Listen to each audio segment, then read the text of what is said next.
सडक डिभिजन महेन्द्रनगरले सडक मर्मत सम्भारसँगै कैलाली कञ्चनपुर जिल्लामा आवश्यकता अनुसार नयाँ सडकहरू समेत निर्माण गरिरहेको छ। केही वर्ष पहिला ठूलो पहिरोका कारण निकै क्षति भएको अत्रेय बुडर सडक खण्डको बुढीतोला क्षेत्रमा मर्मत सम्भार कार्य सम्पन्न भएपछि कैलाली कञ्चनपुर जोड्ने पहाडी 7 जिल्लाको लाइफलाइन जोडिएको छ। पहाडी जिल्ला जोड्ने सुदूरपश्चिमको प्रमुख सडकको रूपमा रहेको यो सडक खण्डमा पहिरो गएपछि हरेक वर्ष बर्सातको समयमा बन्द हुँदै आएको थियो। सडक डिभिजन कार्यालय कञ्चनपुरका प्रमुख राजेश कुमार यादवले बायो इन्जिनियरिङ प्रविधिबाट पहिरो रोक्ने काम भएका कारण अब पहिरो खस्ने जोखिम टरेको र यसै वर्ष कालोपत्रेको काम पनि सम्पन्न हुने बताउनु भएको छ।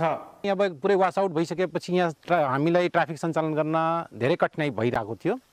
जुन हाम्रो चाहिँ लगभग गत सालमा हामीले एउटा टेन्डर आह्वान गऱ्यौँ र त्यो टेन्डरमा चाहिँ हामीले यो सब सर्फेस ड्रेनेज सिस्टम चाहिँ एडप्ट गरेर विथ बायो इन्जिनियरिङ चाहिँ हामीले एडप्ट गऱ्यौँ र त्यस अन्तर्गत हामीले अहिले चाहिँ त्यो टेन्डर आह्वान गरेर त्यो टेन्डरले हामीले कामलाई पनि सम्पन्न गऱ्यौँ र यो गएको बर्खा लगभग हाम्रो यो असार साउन भदौमा यहाँ चाहिँ हाम्रो कुनै प्रब्लम भएन। यसलाई चाहिँ हामीले बायो इन्जिनियरिङ हामीले गरेको देखिन्छ र 5 वटा वेल चाहिँ लगभग 70 फिटको वेलहरू हामीले इस्टाब्लिस गर्यौँ। माथि चाहिँ 6 करोडको लागतमा सडक डिभिजन कार्यालय कञ्चनपुरले विभिन्न ट्याङ्की र पाइपलाइनसँगै नाली निर्माण गरेर पानीको सिवेज रोक्ने काम गरेको थियो भने सडक मुनिबाट ठूलो पर्खाल निर्माण गरेर सडकलाई नयाँ अवस्थामा फर्काएको थियो।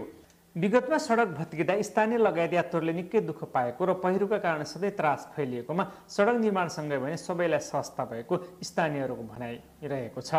त्यो अलिकति पहिरोले गर्दाखेरि बगे घरहरू मान्छेहरू त्यहाँबाट विस्थापित हुनुपर्ने भयो। विगतको भन्दा गए वर्षहरू भन्दा त अहिले जग्गा हाम्रो क्लियर छ, बाटोहरू पनि सुचारू छ।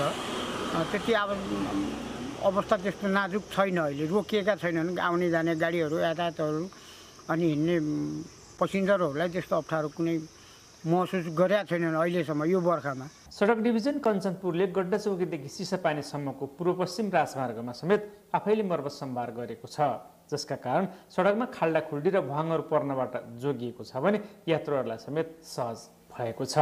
रामसिंह टौना, नेपाल टेलिभिजन, सुदूरपश्चिम प्रदेश, कञ्चनपुर।